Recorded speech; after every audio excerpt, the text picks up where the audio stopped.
എന്തൊക്കെ പ്രയാസങ്ങളാണോ പാചകം പാചകം. ഇതാരായി നിക്കുന്നേ? വന്നാട്ടെ വന്നാട്ടെ, വന്നിങ്ങോട്ട് കേറിയാട്ടെ. അല്ല വന്നിത് കേറാൻ പറഞ്ഞത്. പാചകത്തിന് വന്നേന്നോ? അന്ന് ആ കാര്യം നോക്കിയാൽ മതി. ഞാൻ ഇത് ചെയ്തത് വൈകിട്ട് ഫംഗ്ഷന് വരുന്ന ആൾക്കാർ എങ്ങനെ വെൽക്കം ചെയ്യാന്നുള്ള റിഹേഴ്സലാ. ഇങ്ങോട്ട് വന്നാട്ടെ. അയ്യോ ഗിഫ്റ്റ് ഒന്നും ഇത്രയും വലിയ ഗിഫ്റ്റ് ഒന്ന് പിടിച്ചു. സത്യം പറഞ്ഞ ഇവർക്ക് തലക്ക് വെളിവില്ലാത്ത ഫംഗ്ഷൻ ആണെന്ന് ഇവിടെ നടത്തുന്നത്. ഞാൻ ഇവിടെ എന്നോട് 100 പേർക്കുള്ള ഒരു ബിരിയാണി ഉണ്ടാക്കി തരണമെന്നാ പറഞ്ഞത്. പക്ഷെ ഇവിടെ എന്തുവാ നടക്കുന്നതെന്ന് എന്നോട് പറഞ്ഞില്ല. ഒന്ന് പിടിക്കണം, ഒന്ന് പിടിക്കണം. അത് ഈ തിരക്കിനിടയ്ക്ക് മറന്നു പോയത് കേട്ടോ. ആക്ച്വലി ഇന്ന് എന്റെ ഭർത്താവ് ഇന്നും കൂടിയേ ഉള്ളൂ. ഒരാളുടെ അവസാനത്തെ ആഗ്രഹമാണോ 100 പേർക്കുള്ള ബിരിയാണി ഒറ്റയ്ക്ക് തിന്നണമെന്ന്? അതല്ല, നിങ്ങൾ അറിയുമായിരിക്കും, PK ക്ഷീണിതൻ വില്ലേജ് ഓഫീസറാ. ഓ, PK ക്ഷീണിതൻ സാറ്. അതെ അതെ, അതെ. കുറെ വർഷങ്ങൾക്ക് ശേഷം 35 കൊല്ലമായിട്ട് സർവീസ് ചെയ്യുന്ന ആളെ ഇന്ന് വിരമിക്കുക. അറിയാം, ഇവിടുത്തെ വില്ലേജ് ഓഫീസിൽ ഇരുന്നിട്ടുണ്ട് ആള്. ഞാൻ പോയിട്ട് സാറിനെ കണ്ടിട്ടുണ്ട്. അതാ, ചോദിക്കുന്ന പൈസ നമ്മൾ തരും. ഫുഡ് നല്ല കൃത്യമായിട്ട് ഉണ്ടാക്കണം. ഇതിന്റെ കാര്യത്തിലൊന്നും വിഷമിക്കണ്ട. അടിപൊളി ഫുഡാണ്. കിടക്കനായിട്ടാണ് ഞാൻ ബിരിയാണി ഉണ്ടാക്കുന്നത്. അല്ല, ഈ ബിരിയാണി എന്നൊക്കെ പറയുമ്പോൾ മസാല അങ്ങോട്ടോ ഇങ്ങോട്ടോ തെറ്റിപ്പോയി കഴിഞ്ഞാൽ ഇതിന്റെ എന്റെ അച്ഛന്റെ മസാല കൂട്ടാ. എന്റെ അച്ഛനാണ് ഈ മസാലകൾ ഉണ്ടാക്കുന്നത്. അച്ഛൻ ഭയങ്കര മസാലയാ. ആള് വന്നിട്ടുണ്ടോ? അച്ഛന് ഒരു കൊല്ലമായിട്ട് വയ്യാതെ കിടപ്പാ. അപ്പൊ ഈ മസാലയൊക്കെ കിടപ്പാതിൽ മസാല ഉണ്ടാക്കാൻ മിടുക്കനാ അവിടെ കിടക്കാം. കഴിവാ കേട്ടോ. കഴിഞ്ഞ ദിവസം ഞങ്ങൾക്ക് ഒരു കല്യാണം ഉണ്ടായിരുന്നു കേട്ടോ. എന്തോ സദ്യയായിരുന്നു അറിയോ. പരിപ്പ്, പപ്പടം, പായസം, പഴം, തോരൻ. അത് നമ്മുടെ തിരുവല്ലയിലെ ജംഗ്ഷൻ അങ്ങോട്ട് തിരിഞ്ഞെടുത്ത് അവരുടെ വീടായിരുന്നു. അത് പറ, അത് ഞാനാ ഉണ്ടാക്കിയത്. ആ സദ്യ ഞാനാ ഉണ്ടാക്കിയത്. പക്ഷെ നിങ്ങളെ അവിടെ കണ്ടില്ലല്ലോ. എനിക്കത് ക്രെഡിറ്റ് വേണ്ട. നടത്തി കഴിഞ്ഞാൽ അന്നേരം അവിടെ ജമ്പ് ചെയ്ത് ചാടി പോകും. ഇവിടെ അങ്ങനെ വരുന്നത് വിളമ്പി കഴിഞ്ഞാൽ ഇവിടെ തന്നെ കാണണം കേട്ടോ. ഇവിടെ എനിക്ക് ക്രെഡിറ്റ് വേണം. ജീപ്പേയില് അത് തരും. ഇന്നലെ ഒരു പാലുകാച്ചുണ്ടായിരുന്നു. എന്റെ കൊച്ചച്ഛൻ ഒരു വീട് വെച്ചു പന്തളത്ത്. 2 നില കെട്ടിടും. എന്തോനാടോ 2 പേർക്ക് താമസിക്കാൻ അത്രയും വലിയ വീട്? സത്യം പറഞ്ഞാൽ ആ വീട് വെച്ചത് ഇഷ്ടപ്പെട്ടില്ലയോ? ആ വീട് മുഖത്ത് വരച്ചു വെച്ചിട്ടുണ്ടല്ലോ ഇപ്പൊ. എനിക്കെന്തോ അവര് വീട് വെക്കട്ടെ. എനിക്ക് എന്തിന്റെ കാര്യമാ? അവിടെ ഒരു സദ്യ ഉണ്ടാക്കി വെച്ചേക്കെ. ആരുണ്ടാക്കിയാൽ എന്തുവാ? എന്തോ സദ്യ. സത്യം പറഞ്ഞ് ഈ ജന്മത്തിന് അങ്ങനെ ഒരു സദ്യ കഴിക്കാൻ പറ്റുമോ? എക്സ്പ്രഷൻ മാറ്റി പിടിക്കത്തില്ലായിരുന്നു. നല്ല സദ്യ പറഞ്ഞു പറ്റില്ല. അല്ല, ഞാനത് ഉണ്ടാക്കിയെന്ന് പറയത്തില്ലായിരുന്നു. അല്ല, ഞാനിവിടെ ഉണ്ടാക്കി തരാമെന്നല്ല. അതുപോലെ അതിനെക്കാട്ടി മേലെ നിൽക്കണം. അതിനെക്കാട്ടി മേലെ നിൽക്കുന്നു പറഞ്ഞ ഇത് ചെയ്ത് കഴിഞ്ഞിട്ട് ഞാൻ അത് പൊടി കൈയിട്ടങ്ങനെ ഇളക്കും. കൈയിട്ടങ്ങാണം ബിരിയാണിക്കകത്ത് ഇളക്കിയ പറഞ്ഞേ. ഞാനൊരു പൊടിക്കൈ വിധി അങ്ങോട്ട് ഇടും. അതങ്ങോട്ട് ഇളക്കി അങ്ങോട്ട് എടുത്ത് കഴിയുമ്പോണ്ടല്ലോ ഡിസ്പോസിബിൾ പ്ലേറ്റ് കളയാൻ പോലും വേറെ പാത്രത്തിന് ആവശ്യമില്ല. നിങ്ങളത് കുടിച്ചിട്ട് മൂടിയിട്ടേ പോകത്തുള്ളൂ. ഇല്ല, തിന്നാൻ വരുന്ന ഒരു ഡിസ്പോസിബിൾ പ്ലേറ്റ് വരെ തിന്നും. വെച്ചേക്കുന്ന ആ പേപ്പർ വരെ ചുരുട്ടിക്കുട്ടി ചവർമ്മ തിന്നുന്നോലെ തിന്നും. അത്രയ്ക്ക് രുചിയാണ് ഞാൻ ഉണ്ടാക്കുന്നത്. ഞാൻ ഈ പറഞ്ഞത് കുട്ടപ്പ നിങ്ങളോടുള്ള സ്നേഹം കാരണം എന്റെ ഇളയ മോടെ കല്യാണത്തിന്റെ ഫംഗ്ഷൻ ഇതുപോലൊരു ബിരിയാണി വെക്കാൻ ആള് വന്ന് അയാളത് മൊത്തവും കരിച്ച് കുളവാക്കിയിട്ടാ പോയത്. പിന്നെ വന്നവര് പോയവരും എല്ലായിടത്തും അങ്ങ് പഞ്ഞിക്കിട്ടു. അവസാനം അത് കാണുമായിരുന്നു. കഴുകി വാരി വെച്ച കോഴിയെ പോലെ അയാൾ ഇരുന്നത്. ഈ അടിയുടെ ഇടയ്ക്ക് ഈ പൊടി മറക്കുന്ന കാരണം വ്യക്തമായിട്ട് കണ്ടില്ല. എന്നാലും മുഖത്ത് ഇവിടെ കണ്ടൊരു മാർഗമുണ്ട് കേട്ടോ. അപ്പൊ പറഞ്ഞതെല്ലാം കൃത്യമായിട്ട് ചെയ്യണം. ആ സംഭവം എന്നാ നടന്നേ? കൊച്ചിന്റെ കല്യാണം ഡിസംബർ 22 കഴിഞ്ഞ വർഷം ഡിസംബർ 22 അച്ഛനോട് ഞാൻ പലതവണ ചോദിച്ചു, അച്ഛാ എവിടെന്നാ ഗീർ മാച്ച് കിട്ടിയെന്ന്. അച്ഛൻ പറയാൻ പട്ടി ഓടിച്ചാന്ന്. പക്ഷെ ഞാൻ അതുപോലല്ല. ഞാൻ കിടക്കാച്ചി ബിരിയാണി ഉണ്ടാക്കുവാനാ. ഞാൻ ബിരിയാണി ഉണ്ടാക്കി ആ ചെമ്പന്റെ അടപ്പ് അങ്ങോട്ട് വെക്കുമ്പോ ഉണ്ടാകുന്നൊരു മണമുണ്ടല്ലോ. കരിഞ്ഞ മണം. അതേ, ബിരിയാണി ശരിയായോ? ടേസ്റ്റ് നോക്കാനായിരുന്നു. ആവുന്നേ ഉള്ളൂ. ഫോറിൻ ബിരിയാണിയാണ്. എനിക്ക് തന്നെ ആദ്യം തരണം കേട്ടോ. ചേച്ചി അപ്പുറത്തെങ്ങാനും പോയിട്ട് എന്തൊരു പണി ചെയ്യേ കേട്ടോ. അല്ല, തിന്ന് നോക്കിയിട്ട് കൊള്ളാമെങ്കിൽ മാത്രമേ ഞാൻ വിളമ്പത്തുള്ളൂ. എനിക്കൊരു അനുഭവം വന്നു, അതുകൊണ്ടാ. എനിക്കറിയാം.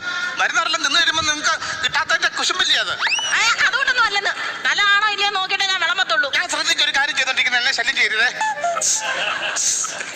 ഓ, സൂക്ഷ്മ ശബ്ദം കേട്ടപ്പോ ഒരു കശുവണ്ടി തലപൊക്കി നോക്കുന്നു. എന്റെ പൊന്നു ദൈവം തമ്പുരാനെ, ഇന്ന് ഈ ബിരിയാണി ഇവിടെ വിളമ്പാൻ ഇട വരുത്തരുത്.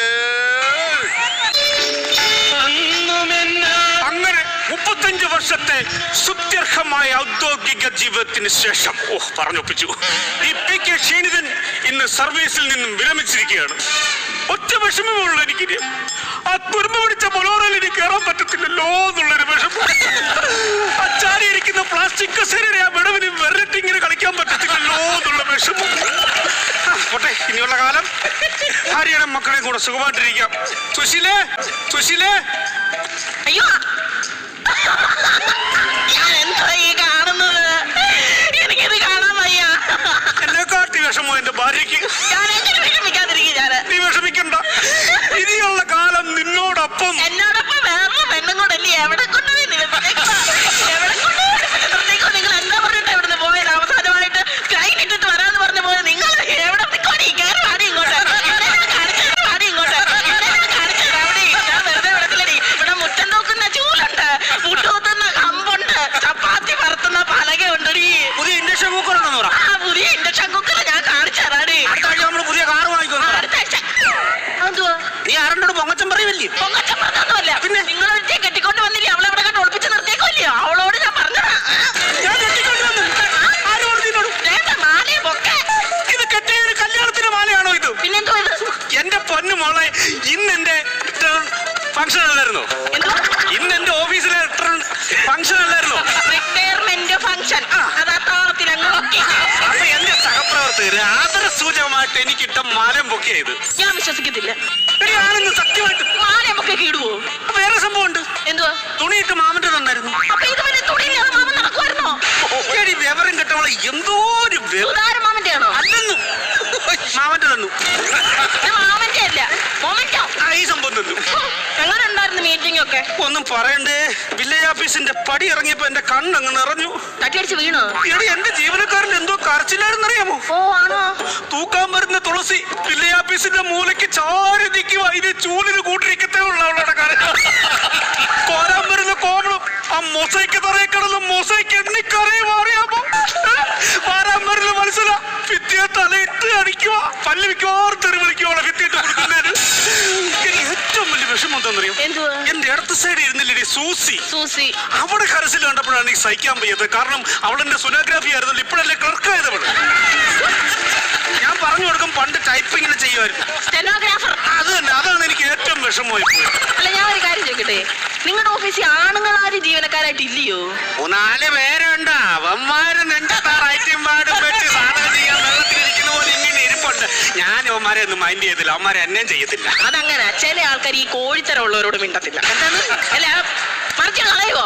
കോഴിക്കറിയും ബിരിയാണിയും ഒക്കെ ഇങ്ങനെ തയ്യാറായി വരുന്നുണ്ടെന്ന് പറയുമായിരുന്നു. എല്ലാം സെറ്റായി. എല്ലാം സെറ്റായി. ഏകദേശം ഒരു 100 പേർക്കുള്ള ഫുഡ് ഞാൻ പറഞ്ഞിട്ടുണ്ട്. എടി, എന്റെ ഓഫീസിൽ നിന്ന് ഒരു 30 പേര് വരും. പിന്നെ ഒരു 20 സമരക്കാരും വരും. സമരക്കാരോ? ആ, എന്നെ ഇന്ന് തടഞ്ഞു വെക്കാൻ വന്ന്. കൈക്കൂലി വീര നേതാവേ, നിന്നെ ഞങ്ങൾ കണ്ടോളാം. നിങ്ങൾ എന്തിനാ ഈ സമരക്കാരെ എന്തിനാ കൈക്കൂലി മേടിച്ചത്? സമരപ്പന്തൽ കെട്ടിയിട്ട് തറവാട വാങ്ങിച്ചതുള്ളൂ, കൈക്കൂലി വാങ്ങിച്ചില്ല. എന്റെ ദൈവമേ. അമ്മരെ തടഞ്ഞു വെക്കാൻ വന്നപ്പോ ഞാൻ പറഞ്ഞു, മര്യാദയ്ക്കാണെന്നാ നല്ലതാ, വൈകിട്ട് വീട്ടിലോട്ട് വന്നാൽ ബിരിയാണി തരാം. അന്നേരം കൊടിയും മടക്കി കല്ലെല്ലാം പറക്കി സഞ്ചിക്കകത്ത് വിട്ട് വീട്ടിൽ പോയി ഡ്രസ്സ് മാറിയിട്ട് വരാന്ന് പറഞ്ഞിട്ടുണ്ട്. അങ്ങനെ 30 പേര് 50 പേർക്കുള്ള ബിരിയാണി മതി. എനിക്ക് മനസ്സിലായി നിങ്ങൾ എന്തിനാ ഇങ്ങനെ അതും ഇതും പറയുന്നത്. നിങ്ങളുടെ നാക്ക് സ്ലിപ്പ് ആവുന്നത് എന്താന്ന് എനിക്ക് മനസ്സിലായി. എന്തോ? നിങ്ങൾ ഓഫീസിൽ നിന്ന് വന്നപ്പോ മീനിങ് ഇല്ലയോ? ശരി, ഇന്ന് എന്റെ ഫംഗ്ഷൻ റിട്ടയർമെന്റ് ഫംഗ്ഷൻ. ഞങ്ങൾ സന്തോഷത്തിന് വേണ്ടി താഴത്തെ റബ്ബർ തോട്ടത്തിൽ പോയി അടർ അടിച്ചു. വലിയ മനുഷ്യ ഒരു വില്ലേജ് ഓഫീസായിട്ട് റബ്ബർ തോട്ടത്തിലൊക്കെ പോയി ഞാൻ വിശ്വസിക്കത്തില്ല. എന്താണ് കിടന? ഈ വില്ലേജ് ഓഫീസിന്റെ പുറകിലുള്ള റബ്ബർ തോട്ടത്തിൽ വന്ന് നോക്കും. ഈ ഉടുക്കിന്റെ ഷേപ്പ് ഡിസ്പോസ് ഗ്ലാസ് ഞളങ്ങി കിടപ്പുണ്ട്. ഞാൻ കുടിച്ച ഗ്ലാസ്സാണ്. എന്താ ഇറങ്ങി നടക്കുക? മമ്മൂട്ടി മണ്ണട്ടി എന്തോ മമ്മൂട്ടി അത് അവിടെ വേസ്റ്റ് ഇടാൻ വേണ്ടി കുഴിയിടാൻ വേണ്ടി. അത് വേസ്റ്റ് ആയില്ലല്ലോ, വിളമ്പിയെല്ലാം കഴിയിട്ട് എന്നിട്ടല്ലേ വേസ്റ്റ് വരുന്നത്. ഇതാണ് നമ്മുടെ പാചകക്കാരൻ. എന്താ പേരെന്ന്? കറുകപ്പെട്ട കുട്ടപ്പൻ. എന്റെ ചെവി